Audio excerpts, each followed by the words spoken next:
I welcome all the learners and friends। तो आज हम पहले जो है इस वीडियो को शूट करने जा रहे हैं आपको हिंदी में, उसके बाद हम इसको इंग्लिश में भी शूट करेंगे। और बहुत छोटा सा टॉपिक है, इसमें ज़्यादा जानने की ज़रूरत नहीं है, लेकिन ये हमारे एवरीडे लाइफ में कई बार यूज़ हो जाते हैं। इसका नाम है रेसिप्रोकल प्रोनाउन। हालांकि इसका पार्ट मैंने नहीं लिखा था, 9 ही पार्ट्स मैंने प्रोनाउन का बताया था कि प्रोनाउंस केवल 9 पार्ट्स होते हैं, लेकिन ये भी एक पार्ट होते हैं। ठीक है, it is one of the also the part of the pronoun and it is also replaces some speakers। okay, तो चलिए हम देखते हैं, बहुत छोटा सा है टॉपिक। सबसे पहले हम देखते हैं कि ये रेसिप्रोकल प्रोनाउन होते क्या है। रेसिप्रोकल तो आप जानते ही हैं, क्या मतलब होता है रेसिप्रोकल का? पारस्परिक संबंध। जब एक दूसरे से हम कुछ करके कोई काम करते हैं और एक दूसरा जो है लाभ उठा रहे होते हैं बराबर तरीके से, ये नहीं है कि खुद लाभ उठा लिया और सामने वाला लाभ नहीं उठाया, तब वो रेसिप्रोकल नहीं होगा। रेसिप्रोकल का मीनिंग होता है कि परस्पर संबंध। ठीक है, इसीलिए रेसिप्रोकल यहाँ प्रोनाउन है। अब ये होते क्या है, ये देखिए। एक्चुअली में ये होते हैं, इसका यूज किया जाता है, इज यूज टू इंडिकेट। अब क्या इंडिकेट करने के लिए? वो ये इंडिकेट करने के लिए कि दो या दो से अधिक लोग, ठीक है, एक ही एक्शन को करते हैं। क्या करते हैं? केवल एक ही एक्शन को करते हैं।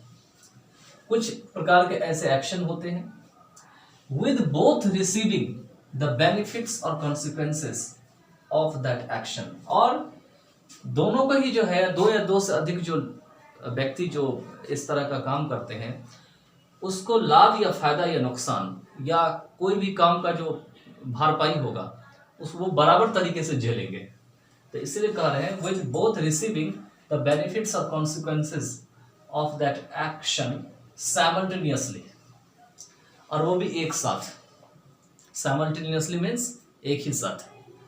ठीक है, तो दे रखे हैं कि जो हमारे प्रोनोमियल फ्रेज या रेसिप्रोकल प्रोनाउन होते हैं, इसका यूज किया जाता है यह बताने के लिए कि दो या दो से अधिक जो लोग हैं वो कोई एक प्रकार के एक्शन चलाते हैं, और कुछ ऐसे प्रकार के एक्शन चलाते हैं जिसमें दोनों जो है, उन दोनों को बेनिफिट मिलता है या कॉन्सिक्वेंस भी होता है, उसका कुछ ना कुछ नुकसान भी उन्हें होता है, उनको कोई ना कोई खामियाजा भी भुगतना पड़ता है उस एक्शन के लिए, साथ साथ साइमल्टेनियसली। ठीक है, फॉर एग्जांपल मैं आपको एक सिंपल सा एग्जांपल देता हूँ इसके लिए। सपोज करिए आप और आपके एक मित्र हैं। ठीक है, आप हैं, आप यहाँ हैं और आपके एक मित्र है। मैं पी और क्यू मान लेता हूँ, पी को एक फ्रेंड मान लेता हूँ और क्यू को एक फ्रेंड मान लेता हूँ यहाँ पे। तो होगा क्या, इस प्रोनाउन का यूज दोनों के लिए होगा। ठीक है, लेकिन अगर ये स्पीकर, ये क्योंकि दो ही आदमी है, तो यहां पर में जो प्रोनाउन यूज होगा वो होगा केवल ईच अदर, क्योंकि दो ही है।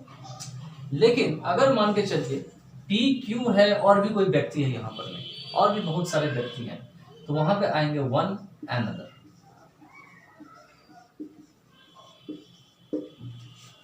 ये आएंगे। अब मान के चलिए दो दोस्त हैं। ठीक है, दोनों में कोई बातचीत चल रही है, तो दोनों में कोई चीज बातचीत चल रही है, तो एक अगर धोखा देता है दूसरे को, तो उसको लगता है कि हम जो है ज्यादा होशियार हैं, हम सामने वाले से आगे निकल जाएंगे। क्योंकि कुछ चीजें ऐसी होती है हमारी लाइफ में जो बराबर लाइफ स्टाइल में चलती रहती है, इक्वल रूप में चलती रहती है। तो होता क्या है, भले ही एक दोस्त दूसरे दोस्त को धोखा दे दे, लेकिन उसका जो खामियाजा है, उसका जो नुकसान है, वो दोनों को बराबर तरीके से भोगना पड़ता है। और इसी कारण से ऐसी तरह के सेंटेंस में रेसिप्रोकल प्रोनाउन का यूज ज्यादा होता है। फॉर एग्जाम्पल मैं एक सेंटेंस लिखता हूं, देखिए। Ruhi RUHI and Simpi SIMPI Simpi. ठीक है, रूही एंड सिंपी दो ही व्यक्ति हैं। ठीक है, Ruhi and Simpi love each other.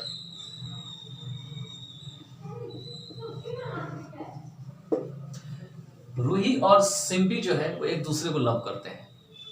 ठीक है, मतलब यह हुआ कि अगर इसमें से एक डैमेज होता है तो इसका खामियाजा दूसरे को भी भुगतना पड़ता है। तो इसीलिए इसका डिफिनेशन दे रखा है कि बोथ रिसीविंग द बेनिफिट्स और consequences of that action simultaneously. ठीक है, अब देखिए एक मैं और आपको सेंटेंस बताता हूं।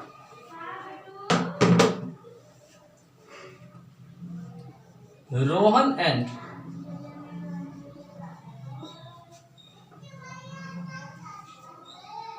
डिम्पी लिखता हूं, एक लड़की का नाम भी लिख देता हूं। ठीक है, Rohan and Dimpy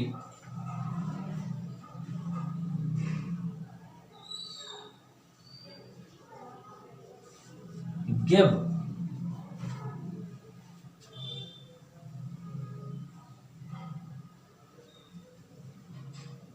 rings to each other in marriage.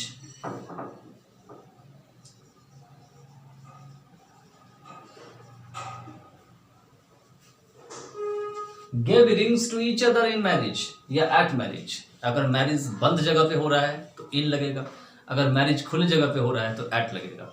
लेकिन इन और एट में इतना ही डिफरेंस नहीं है, बहुत सारे डिफरेंसेस है इन और एट में, जो आपको प्रिपोजिशन में बहुत विस्तार से बताया जाएगा। ठीक है, अब देखिए यहाँ पे क्या है कि Rohan and Dimpi gave rings to each other.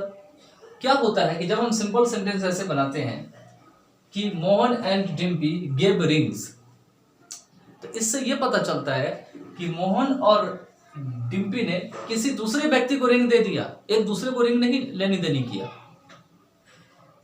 ठीक है, लेकिन अगर हम ये लिखते हैं कि Rohan and Dimpi gave rings to each other, तो इसका मतलब यह हुआ यहां पे एक्सचेंज हुआ है, इसलिए मैंने लिख भी दिया in the meaning of exchange, कि इसने एक दूसरे को रिंग बदला है। इसका मतलब यह हुआ कि यहां पर ने रोहन ने डिम्पी को रिंग दिया और डिम्पी ने रोहन को रिंग दिया और एक दूसरे को रिंग पहनाया। अब यहाँ पर मैं मैरिज लिख दिया है, एट वेडिंग भी लिख सकते हैं आप, WEDDING, जो आजकल बहुत फेमस है।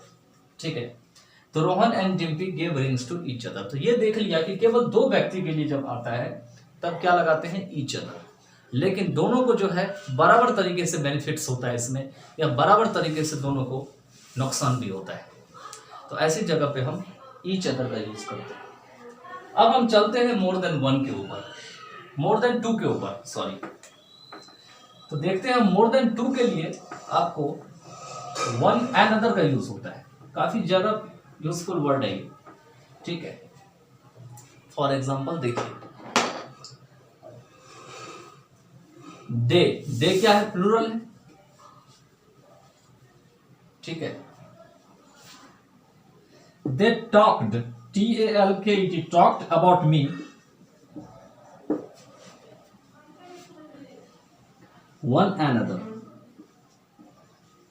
मतलब वो एक दूसरे से मेरे बारे में बात किए। इसका मतलब मोर देन वन है सब्जेक्ट, क्योंकि दे का यूज प्लूरल के लिए किया जाता है, आपको पता है। अब ये क्वेश्चन ये आता है कि प्रोनाउन का काम तो होता है नाउन को शिफ्ट करने के लिए, तो इसमें तो नॉन सेंटेंस में है ही, तो फिर ये वन एंड अदर आया किस लिए है, किस चीज के लिए वन एंड अदर आया है। तो कभी कभी क्या होता है, जिस व्यक्ति के बारे में यहाँ पे बात कर रहा है यहाँ पर में, ये कोई ना कोई पर्सन का ही नाम होगा या कोई पर्सन ही होगा जो यहाँ पे बात कर रहा है। ठीक है, तो ये जो पर्सन बात कर रहा है इसका यहाँ पे हुआ क्या है, प्रोनाउन डायरेक्ट शिफ्ट हो गया है। फॉर एग्जाम्पल अगर इसको हम ऐसे भी बना सकते हैं, for example Sunita, Geeta and Sarita. ठीक है, ये सब्जेक्ट हमने उठा लिया because the subject is more than one, more than two. तो सब्जेक्ट क्या है, मोर देन टू है, मोर देन वन नहीं, टू, मोर देन दो होना चाहिए। ठीक है, दो से अधिक, दो से अधिक है तो ये किसके बारे में बात किए, मेरे बारे में तो किए, और एक दूसरे से बात किए, वन एंड अदर। इसका मतलब यह हुआ कि ये नहीं जरूरी है कि सुनीता ने केवल गीता को बोल दिया और केवल सरिता ने गीता को बोल दिया और गीता चुप रह गई, तब वो रेसिप्रोकल प्रोनाउन नहीं बनेगा। तब एक डायरेक्ट सेंटेंस बनेगा, वो बनेगा Sarita and Sunita told Geeta about me. बस यही है ग्रामर की, फॉर ग्रामर जानने से यही फायदा होता है कि अगर आप ग्रामर को बारीकी से जानते हैं तो आप अच्छे से ग्रामर को एनालाइज कर सकते हैं।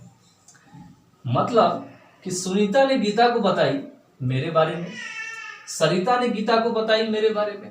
अब हुआ क्या है कि गीता ने भी सुनीता को कुछ बताई होगी मेरे बारे में, और गीता ने भी सरिता को मेरे बारे में कुछ ना कुछ बताई होगी। मतलब तीनों ही आपस में मिलजुल करके मेरे बारे में बात किए होंगे। ये नहीं होगा कि एक स्पीकर होगा बाकी दो लिसनर हो जाएगा, और ऐसा भी नहीं होगा कि दो लिसनर होगा और एक स्पीकर होगा। तो ये बहुत छोटा सा टॉपिक है जो मैंने आपको बताया है कि ईच अदर का यूज किया जाता है केवल टू के लिए, और वन अनदर का यूज किया जाता है मोर देन टू के लिए। यू हैव टू, लेकिन इसमें बराबर बेनिफिट और बराबर कॉन्सिक्वेंस होते हैं, तो ये ध्यान रखना है। चलिए, तो इस वीडियो को अब हम जो है इंग्लिश में भी जो है बना देते हैं, ताकि आपको जो है इसको, जिसको इंग्लिश में देखना हो, he she can also watch in English. Okay, and for that I will just also put you the link in the description box.